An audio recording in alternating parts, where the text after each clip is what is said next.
Isang pinagpalang araw po sa inyong lahat, bayang karerista, kwentuhan, balitang karera with Bossing Arriba King.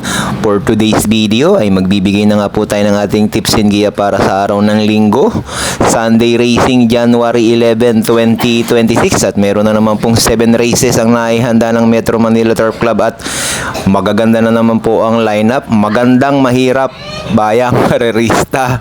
Kailangan ng kapital nito para tamaan natin to. Tara, kwentuhan na po natin to. Magaganap na karera para sa araw ng linggo. Let's go!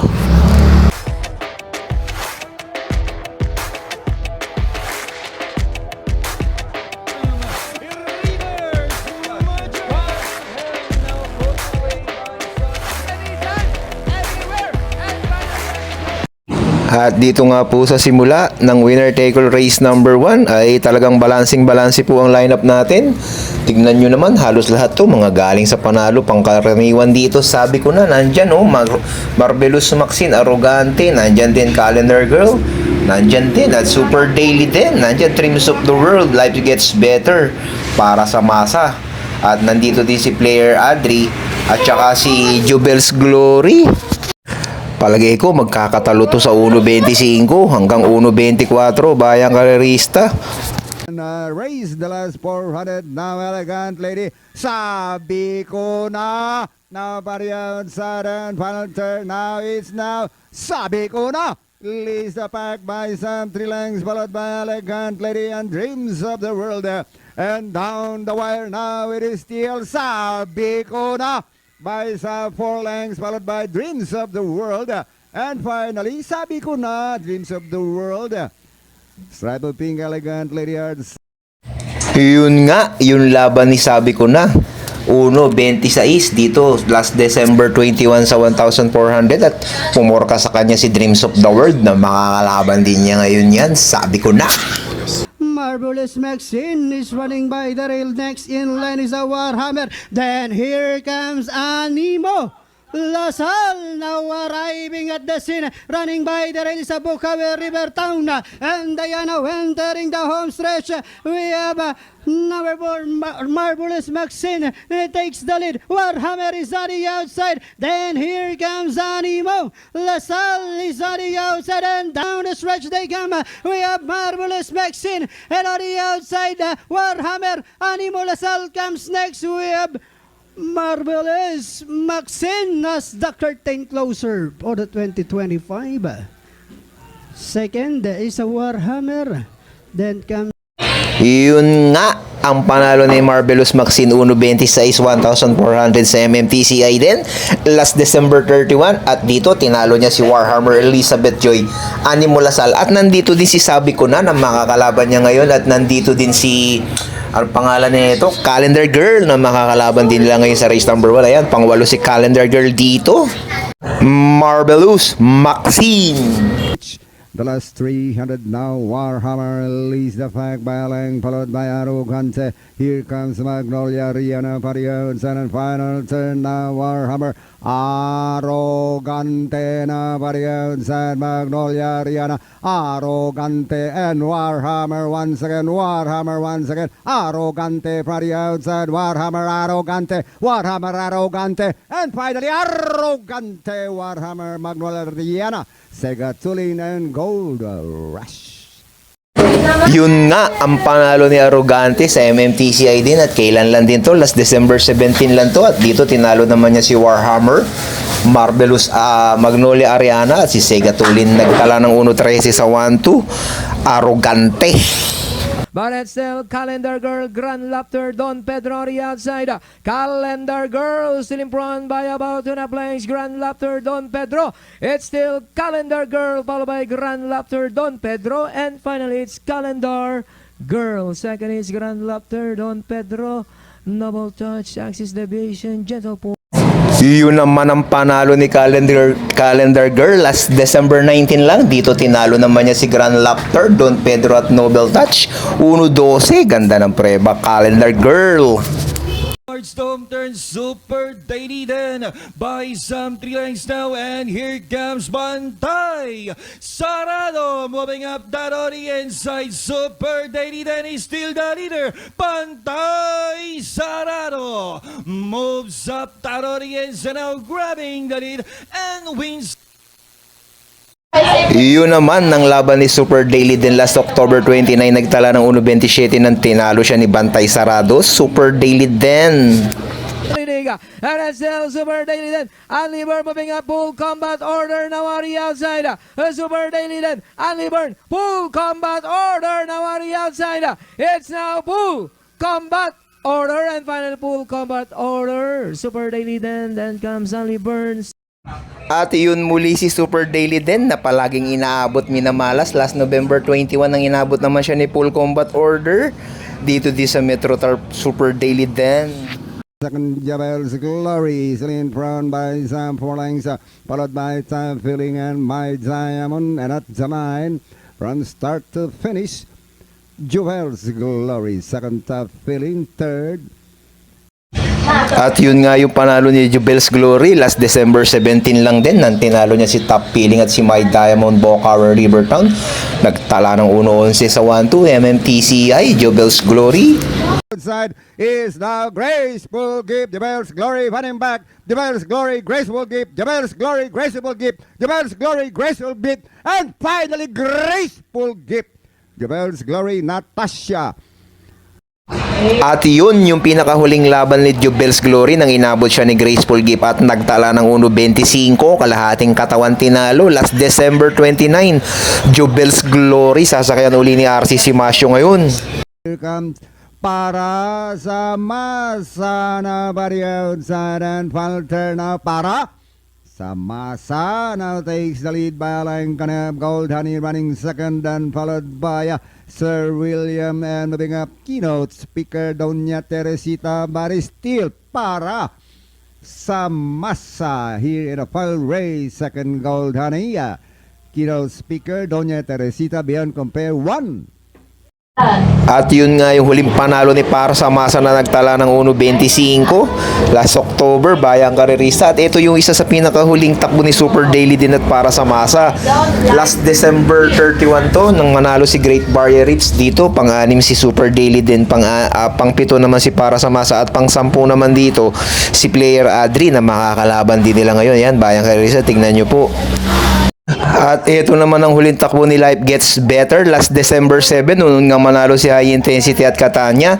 Dito pang-anim siya, sakay ni Ed Jigera. Ngayon Ed Jigera din, ba't di kaya tinatanggal kay Ed Jigera to? Paganda rin ang tinatakbo nito, Life Gets Better, at mababa sa laban to. So dito nga po sa race number 1, ayan, at nakita nyo, anybody's race talaga to, Bayang Karerista. Medyo may kahirapan. Naku po, palagay ko magiging senaryo dito, Super Daily din matulin, Jubel's Glory matulin. Malamang Bayang Karerista, pag hindi nagbigayan yan, parehong hindi titimbang yan. Pero pag iyan, isa dyan nagbigayan, isa dyan Bayang Karerista maaring manalo o sa meta nilang nila aabutin. So ako Bayang Karerista, lalagay ako dun sa susunod lang. First choice ko dito, numero 4, Calendar Girl, JD Huko ang sasakay. At kukunin ko nga po itong numero 2 na si Marvelous Maxine na medyo ugando na nalo nung nakaraan, at isasama ko po yung numero 9 na si Para sa Masa. Numero 8 pala to, Para sa Masa. Isang dirimating kabayo, AP Peñaflor. Palagay ko Bayang Karerista, wag lang masyadong maiiwanan, may kalalagyan din sila dito. So dito, tatlo ako. Kayo na bahalang pumili ng inyong mga kursonada. First choice numero 4, Calendar Girls. Second choice numero 2, Marvelous Maxine. At third choice nga po natin, numero 8, Para sa Masa. 428 po tayo. Good luck po dito sa race number 1.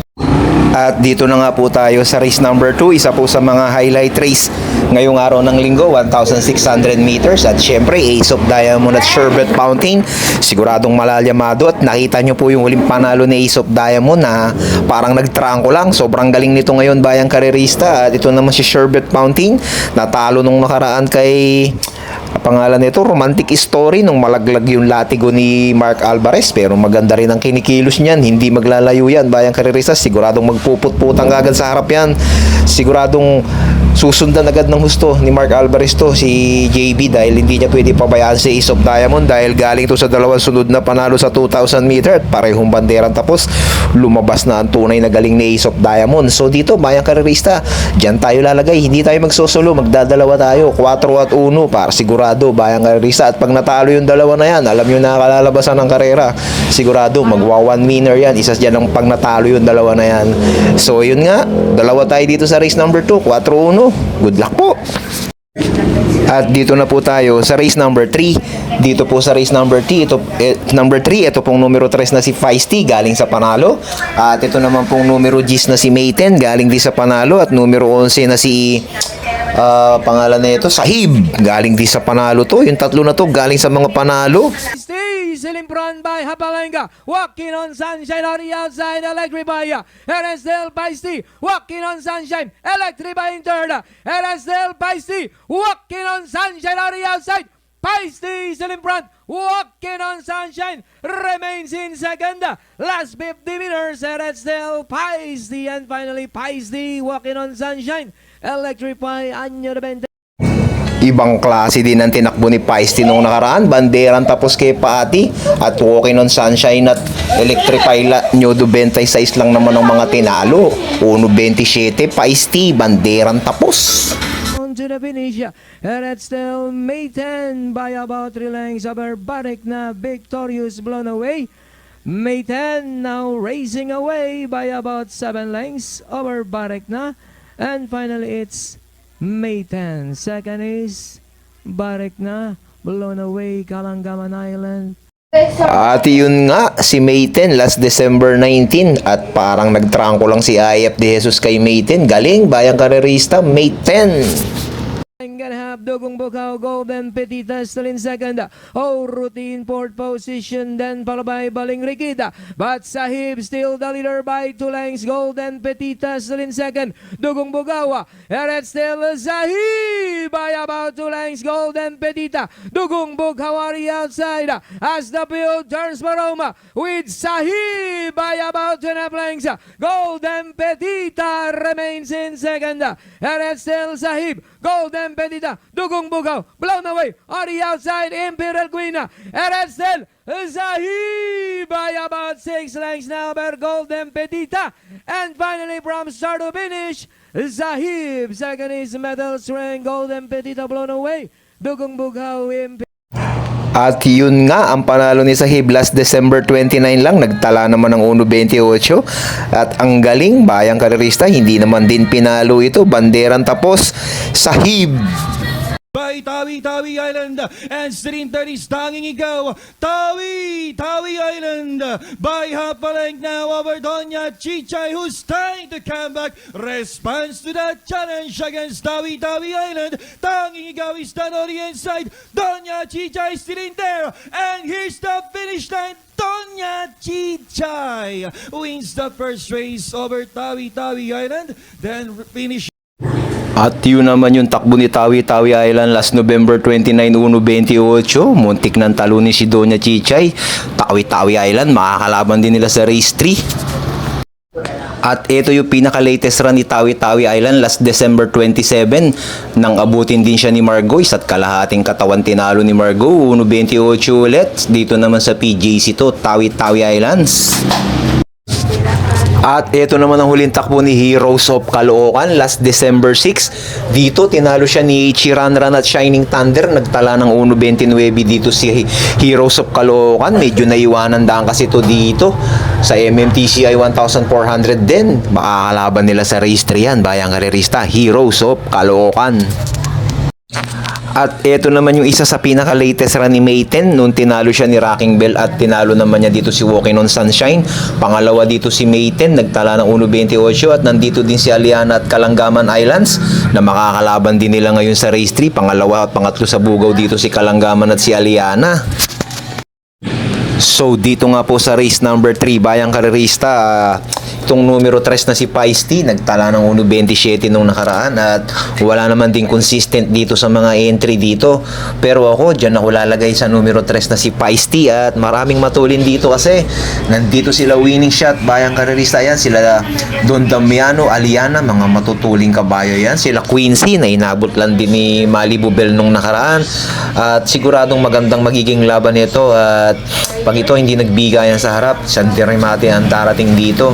So dito bayang karerista, first choice ko nga yan, numero 3 Feisty at kukunin ko din po second choice dito syempre itong numero 10 na si Mayten at isasama ko po itong si Tawi Tawi Islands bayang karerista.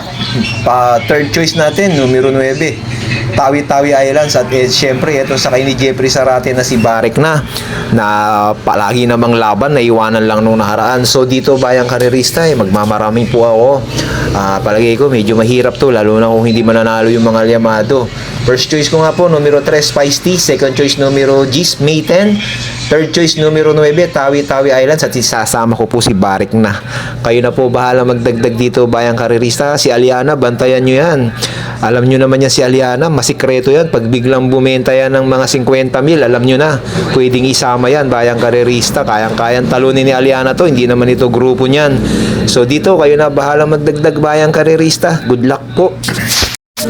At dito na po tayo sa race number 4. Tatakbo na naman si Anytime Anywhere numero 4 at sa pagkakataong ito wala na dito sila Bass Rocket Reverse Merger. Siguradong magiging outstanding, super mega outstanding to bayang karerista Anytime Anywhere. Syempre first choice natin yan numero 4 Anytime Anywhere at dito makakalaban niya sila Dinky Doodle na nabubu at sila Lucky Mama na mga puro galing din sa panalo bayang karerista.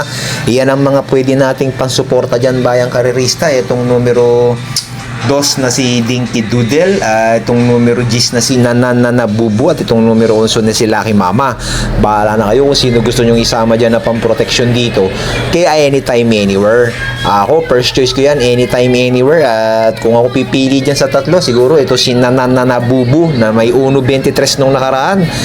Bandera tapos galing nito Nabubu. So dito bayang karerista 4 at 10 po tayo. Kayo na bahala magdagdag ng may kursonada pa po kayo dito sa race number 4. Good luck po. At dito na nga po tayo sa race number 5. May pagka-anybody's race din. Kaya lang yung mga ibang magagaling na kabay dito, mga dihado sa hinete, katulad nitong numero 1 Luke Skywalker, Simplicio ang nakasakay. Ito naman si Archseb, maganda tinakbo nung nakaraan, pero Jiggy Ra pinasakay nila ngayon. At ito naman si Elegant Lady, Bupete. Ito si Batang Kangkalo na tuhog sa tip, JT Pabilik. Make a Difference ang nakasakay, John Alvin Guse. Yung iba, mga dihado sa hinete, bayang karerista. Dito po, bayang karerista, first choice ko na rin numero 7, Batang Kangkalo na kahit naman Yamado, nilalabas naman ang koneksyon. Mabait yung koneksyon nito. Nilalabas naman nila kahit outstanding. Numero 7, Batang Kangkalo, first choice na rin natin yan, tuhog sa tip. At kukunin ko po second choice dito, itong long shot, numero 3, Dixie Sky na sasakyan po ni C.A. Reyes. Palagay ko, malaki na chamba ni Dixie Sky dito. Mababa na sa laban, malaki na ang ibinaba. At kukunin ko po third choice dito, bayang karerista. Ito pong numero 6 na si My Diamond na sasakyan ni YL Bautista. Kayo na po bahala magdagdag dito ng inyong mga kursonada bayang karerista. First choice ko nga, numero 7, Batang Kangkalo.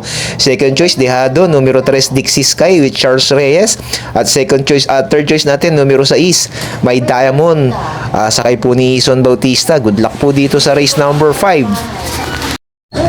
At dito na nga po tayo sa race number 6. Dito po sa race number 6, bayang karerista, patawarin nyo ako muli. Dehado kursonada ko dito, numero 7, Pearless. Solo ko na lang. Pearless, solo ko na lang. Kalabitin, bayang karerista. Bagamat hindi nagpapakita ng buti, so solohin ko yan, numero 7. Peerless, patawarin nyo po ako. So solohin ko na lang yan. Kayo na bahalang magdagdag dito kung sino gusto nyo idagdag. Maraming pwedeng idagdag. Nandyan sila Anyo 96, sila Mr. Bon. Pero ako solo, 7, Peerless. Solo, 7, Peerless. Good luck po dito sa race number 6. At dito na po tayo sa last and final race number 7. 13 in numbers but 14 in entry, bayang karerista. Ganun ba yun? Naku, napakahirap na itong last race na to, bayang karerista. Pasasakitin ang ulo natin dito. Anybody's race, bayang karerista. Tingnan nyo naman ang lineup, oh. Kayo na magbasa ng lineup. Kayo na bahala magdagdag dito, bayang karerista. Ako, first choice ko dito, couple entry. Big Battle. At saka sino ba couple entry na ito? Parisian Life. Big Battle at Parisian Life, couple entry. 8 pa. Diyan ako lalagay sa 8 pa para sigurado. Mahirap na karera to. Second choice ko, bayang karerista. Numero 12, Cluster. Pumorkas nung nakaraan kay Lilibel. Palagay ko, kayang talunin si Lilibel nung nakaraan eh. Hindi lang masyadong inilaban yung Cluster nung nakaraan. Pero palagay ko, kung inilaban, kayang talunin si Lilibel nito. Pumorkas kay Lilibel to eh, si Cluster. Second choice. Third choice ko, numero 13, Hakim. Napakababa din po. Bagamat galing sa ilang linggong pahinga, bayang karerista, sasama kong third choice yan, numero 13 na si Hakim. At isasama ko pong pang fourth choice dito, numero 1, Sabel. Wag lang matatabunan, may kalalagyan din sila dito. So dito, bayang karerista, magdagdag kayo ha, paratingan. Pahirapan tayo ng paratingan na to. Napakahirap ng lineup na to. Halos pare-parehas magtatapos sa 1.25, 1.24 to yung last race. So dito, bayang karerista, first choice ko nga, numero 4, couple entry, Parisian Life, Big Battle. Second choice, numero 12, Clusters. Third choice, numero 13, Hakim. At pangapat natin, numero 1, Sabel. 4, 12, 13, and 1. Kayo na bahala magdagdag dito. At sa huli, kayo pa rin ang masusunod. Maraming salamat po. At sana nakatulong sa inyo ito, bayang karerista. Medyo sabi ko nga sa inyo kanina sa umpisa, kailangan ng kapital sa winner take all, bayang karerista. Bagamat merong mga anytime, anywhere na Panolo at saka si mga Ace of Diamond, yung mga kasunod naman medyo mahihirap. So kayo na bahalang sana makatama tayo dito ha, bayang karerista, sa araw ng linggo. At mag-shoutout po tayo, bayang karerista. Shoutout po kay Idol Orly Tagumpay at pinapa-shoutout po niya ang Tanyong OTV, Malabon, kila Boss Oyi, Sir Oning, Mr. Drake at Boss Jero. Salamat mga bayang idol. Salamat Orly Tagumpay. Salamat sa inyong lahat dyan sa OTV sa Malabon. Good luck po sa inyong lahat at sana magsitama po tayo sa araw ng linggo. Shoutout sa ating mga kaibigan, sa ating mga idol. Maraming salamat po sa inyong lahat. Bayang karerista.